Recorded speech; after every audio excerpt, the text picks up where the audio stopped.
بدھا جس کو گوتم بدھ کہتے ہیں، اس دین کا بانی، اس دین کا فاؤنڈر، اس دین کا موجد گوتم بدھ، اس کی تعلیمات، اس کی کتابیں آج بھی موجود ہیں، کتابیں جو دساتیر کہلاتی ہیں۔ گوتم بدھ کی کتابوں میں اخلاق زیادہ سکھائے گئے ہیں، تصوف زیادہ سکھایا گیا ہے، دنیا سے کنارہ کشی زیادہ سکھائی گئی ہے۔ جیسے آج بھی گوتم بدھ کے ماننے والے یہ کہتے ہیں، عیسائیوں میں جس طرح فرقے ہوئے اسی طرح بدھ مت میں بھی فرقے ہوئے۔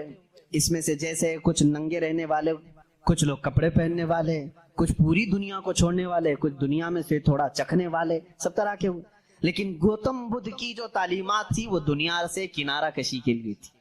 گوتم بدھ دنیا کا ایک بڑا اس زمانے میں پیروکار جس کے رہے ہوں ایسا شخص تھا۔ اب اس کی ایک کتاب جو اس کے ایک شاگرد نے لکھی ہے، اس کی تعلیمات کو جمع کیا ہے، جس کو کہتے ہیں چکاوتی سننا، یہ کتاب ہے۔ اس کتاب میں گوتم بدھ تعلیم دے رہا ہے، کہتا ہے کہ اے میرے چاہنے والوں، اے میرے مریدوں، اے میرے شاگردوں، سنو میں تمہیں ایک بڑی بات بتاتا ہوں۔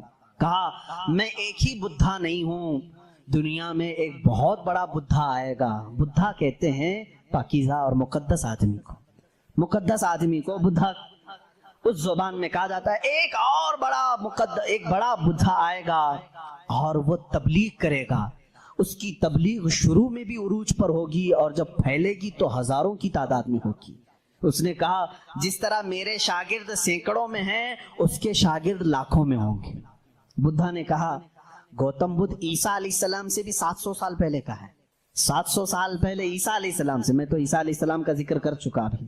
گوتم بدھ کی تعلیمات میں یہ ہے، کتاب آج بھی ہے چکاوتی سننا جس کا میں ذکر کر رہا ہوں، جس میں ایک لفظ اس نے کہا کہ ایک شخص آئے گا جو لوگوں کے دلوں کو بدل دے گا، لوگوں کو برے اخلاق سے نکالے گا، وہ شراب کو منع کرے گا اور وہ لوگوں کی جانوں کو بچائے گا، وہ عورتوں کی عزت کرے گا اور وہ نہایت ہی حسین و جمیل ہوگا۔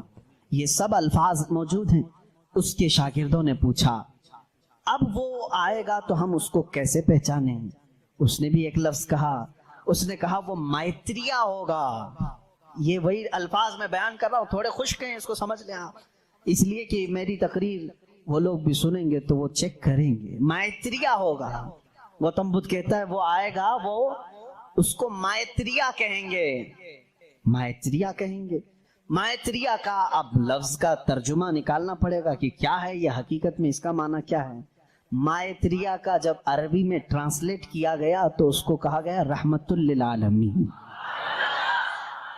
اس نے کہا اس کو کہا جائے گا مائتریہ۔ مائتری کا مطلب ہوا سارے جہانوں کے لیے جو رحمت ہوگا۔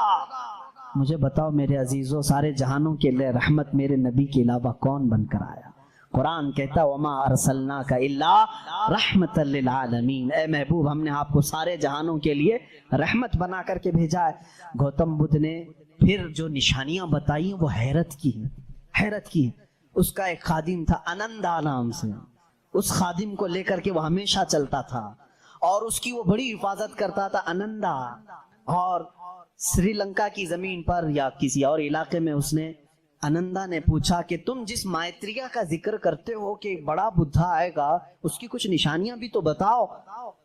تو اس نے کہا گوتم بدھ نے کہ مجھے جہاں تک معلوم ہوتا ہے جس طرح تو میرا انندا ہے، اسی طرح وہ مائتریہ کا بھی ایک خادم ہوگا جو اسے کندھوں پر بٹھا کر کے ایک غار تک لے جائے گا۔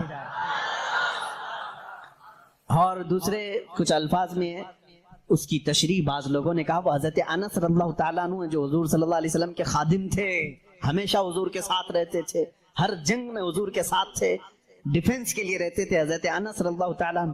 بہرحال اس نے پھر پوچھا انندا نے گوتم بدھ سے کہ بدھا اس کی اور کچھ نشانیاں بتاؤ کہ جب وہ آئے گا تو کیسا ہوگا۔ تو اس نے کہا کہ وہ پیدا ہوگا تو صبح ہو رہی ہوگی، وہ پیدا ہو رہا ہوگا صبح ہو رہی ہوگی، جس سہانی گھڑی چمکا طیبہ کا چاند۔ میرا نبی کس وقت دنیا میں آیا ہے؟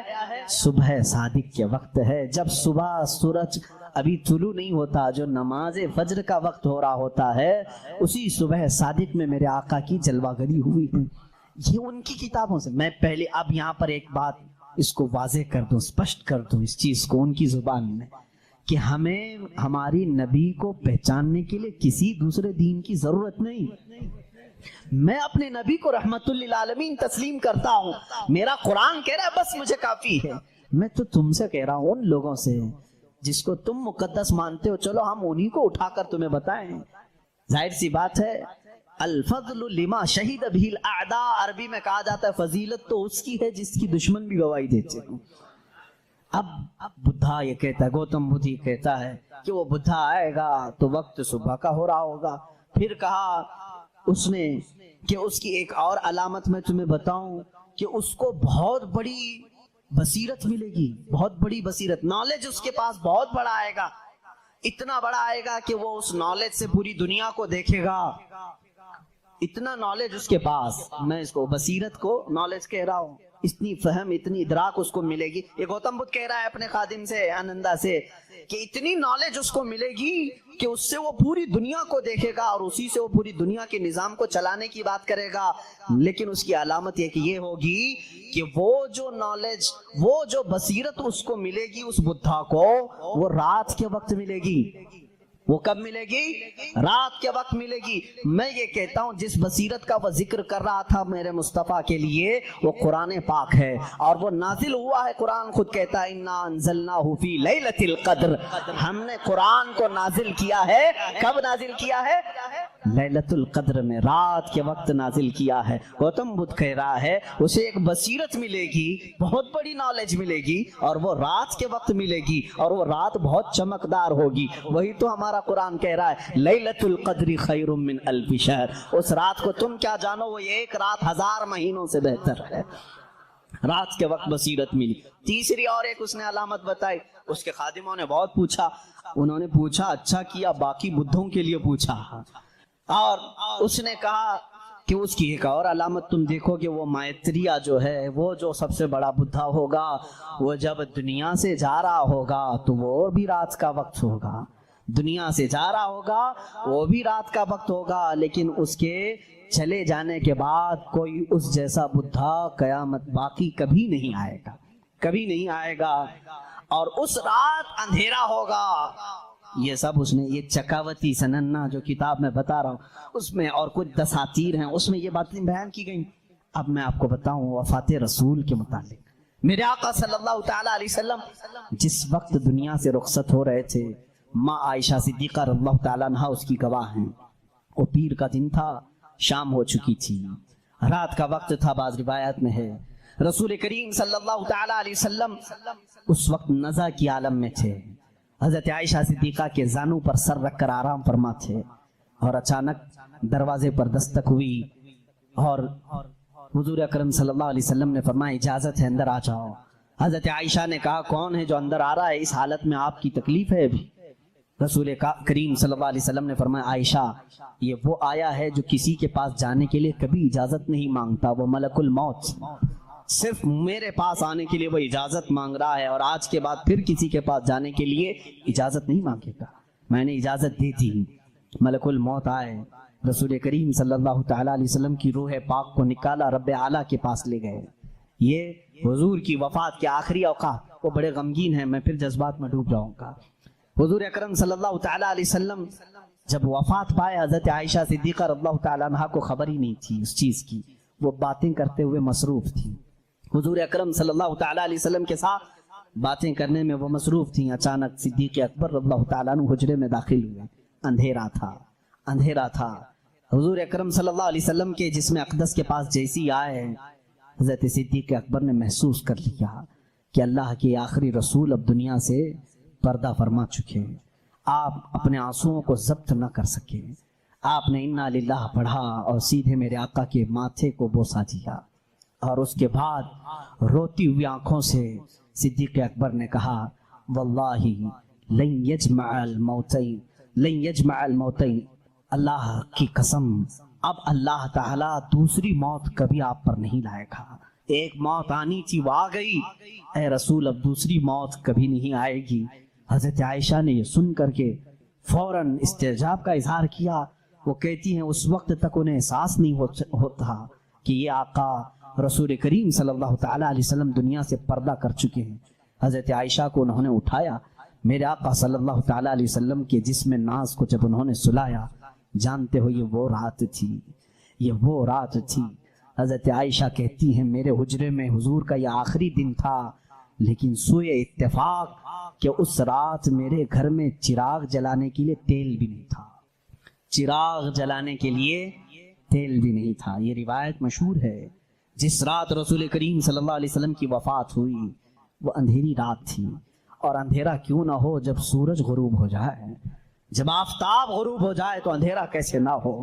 لیکن میرے عزیزوں اس بات کو میں یہاں بتانا چاہتا ہوں، بدھوں کی بدھزم میں یہ بات بتائی گئی۔ گوتم بدھ نے یہ خود کہا کہ وہ مائتریہ آئے گا تو روشن ہوگا، جب وہ جا رہا ہوگا تو نہایت ہی اندھیرا ہوگا، روشنی نہیں ہوگی، لیکن اس کا چہرہ چمک رہا ہوگا۔ عزیزان گرامی مجھے بتاؤ جتنی علامتیں اس نے بتائی ہیں یہ میرے نبی کے علاوہ کس کی ذات میں پائی جاتی ہیں؟ اور بھی دیگر مذاہب ہیں دنیا کے، وقت نکل گیا۔ زردشتی مذہب جو مجوسی ہیں ان کی بھی کتاب ہے زندہ وسطا نام سے، یہ فارسی کے لوگ تھے، ایرانی الاصل تھے، آگ کی پوجا کرتے تھے، ان کی کتاب میں بھی لکھا ہے، پارسیوں کی کتاب میں لکھا گیا ہے کہ ایک نبی آئے گا جو عرب میں پیدا ہوگا، وہ آگ کو بجھا دے گا اور کعبے کی طرف سارے لوگوں کے منہ کو موڑ دے گا۔ اس نے کہا اس وقت تک لوگوں کا قبلہ کعبہ نہیں تھا، بیت المقدس کی طرف منہ کر کے پڑھتے تھے۔ زندہ وسطا کتاب یہ پارسیوں کی کتاب ہے جس میں یہ زردشتی مذہب کو مانتے ہیں، وہ اس میں بشارت دی گئی ہے ایک نبی آئے گا، عرب میں پیدا ہوگا، آگ کو بجھا دے گا اور سارے لوگوں کا منہ کعبے کی طرف پھیر دے گا۔ مجھے بتاؤ کعبے کی طرف کسی اور نبی نے نہیں پھیرا، بلکہ مصطفیٰ کریم صلی اللہ تعالیٰ علیہ وسلم جب مدینہ طیبہ تشریف لائے اس وقت بھی لوگوں کا قبلہ بیت المقدس تھا، بیت المقدس قبلہ تھا۔ حضور صلی اللہ علیہ وسلم 17 مہینے تک بیت المقدس کی طرف منہ کر کے نماز پڑھاتے رہے۔ مدینہ طیبہ میں ایک علاقہ ہے آج بھی وہاں جہاں آج مسجد قبلتین بنی ہوئی ہے، وہاں میرے آقا صلی اللہ علیہ وسلم ظہر کی نماز پڑھا رہے تھے، 2 رکعت ہو چکی تھی۔ بیت المقدس اس طرف ہے، خانہ کعبہ اس طرف ہے، دونوں اپوزٹ سائیڈ میں ہیں۔ بیت المقدس کی طرف منہ کر کے میرے آقا امام ہیں، نماز پڑھا رہے ہیں، پیچھے صحابہ کی صفیں، 2 رکعت ہوئی تھی۔ حضور کے دل میں یہ خیال آنے لگا کاش ہمارا چہرہ کعبے کی طرف ہوتا تو اچھا ہوتا۔ بیت المقدس بھی افضل ہے لیکن کعبہ وہ ہے جہاں میرے آقا کی ولادت ہوئی ہے۔ میرے آقا کا آبائی وطن حضور کعبے سے نہایت محبت کرتے تھے، اگر ہمارا قبلہ ہمارے چہرے کا رخ اس طرف ہوتا تو زیادہ اچھا ہوتا۔ یہ دل میں خیال کر کے میرے آقا آسمان کی طرف یوں دیکھ رہے تھے، کب؟ نماز کی حالت میں۔ 2 رکعت ہو چکی ہے، دوسرے پارے کا پہلا صفحہ ہے، رب تعالیٰ نے اسی وقت جبرائیل کو آیت دے کر بھیجا، فَلَنُوَلِّيَنَّكَ قِبْلَةً تَرْضَاهَا۔ آیت کہتی ہے قَدْ نَرَى تَقَلُّبَ وَجْهِكَ فِي السَّمَاءِ، اے محبوب ہم آپ کا آسمان کی طرف چہرہ اٹھانا دیکھ رہے ہیں، ہم عنقریب آپ کے چہرے کو اسی طرف پھیریں گے جہاں آپ کی خوشی ہے۔ اتنی آیت ہی نہیں آئی، اتنی آیت نہیں آئی، اس کے فوراً بعد اسی آیت میں جبرائیل امین یہ آیت لے کر کے آئے، فَوَلِّ وَجْهَكَ شَطْرَ الْمَسْجِدِ الْحَرَامِ۔ اے نبی دیر کس بات کی، اثر میں نہیں، ابھی آپ اپنا چہرہ کعبے کی طرف فرمائیں۔ خانہ کعبہ کی طرف سارے لوگوں کا قبلہ بدل گیا۔ دیکھو اس رسول کی 2 رکعت بیت المقدس کی طرف ہوئی، آپ پھر گئے، صحابہ پھر پیچھے حضور کے آ گئے، بلکہ ایک روایت میں حضور صلی اللہ علیہ وسلم چل کر کے آگے آئے، آپ امام تھے اور صحابہ پھر صفیں اسی طرح سے۔ وہ نماز نہ ٹوٹی نہ چھوٹی نہ پھوٹی، حالانکہ اس نماز میں رد و بدل ہوا، 2 رکعت اس طرف پھر کر کے 2 رکعت اس طرف پھر کر کے۔ ہم اگر پھریں گے تو نماز ٹوٹ جائے گی، وہ صحابہ کی نماز ٹوٹی نہیں، اس لیے کہ اس میں درس ہے۔ نماز تو اصل وہی ہے جو فرمان مصطفیٰ کے تابع ہو، رسول جس طرف رخ کرے۔ اور صحابہ کا یہ مذہب بھی تھا۔ کچھ صحابہ بیان کر رہے ہیں، بخاری شریف کی حدیث ہے، مسلم میں حدیث ہے، ایک صحابی سے پوچھا گیا حضور اکرم صلی اللہ تعالیٰ علیہ وسلم ظہر اور عصر کی نماز میں کچھ پڑھتے تھے کہ نہیں پڑھتے تھے؟ سری نماز ہے نا، قرات تو نہیں ہوتی تھی، لیکن حضور امام ہوتے وہ خود بھی خاموش کھڑے ہوتے یا پڑھتے تھے؟ یہ بڑا عجیب سوال ہے نا۔ اب ظہر کی نماز میں حضور کچھ پڑھتے بھی تھے کہ نہیں پڑھتے تھے؟ سب امام خاموش رہتے ہیں، لیکن آپ نے کبھی پوچھا امام صاحب آپ خاموش تو ہیں، سیدھے منہ بند کر کے کھڑے رہتے ہیں یا کچھ آپ ہلکے ہلکے میں پڑھتے ہیں؟ صحابہ سے کسی نے پوچھا، کچھ صحابہ نے کہا نہیں حضور پڑھتے ہیں، سنائی تو کسی کو نہیں دیتا تھا۔ اس صحابی سے پوچھا گیا کیسے معلوم حضور نماز میں پڑھتے ہیں؟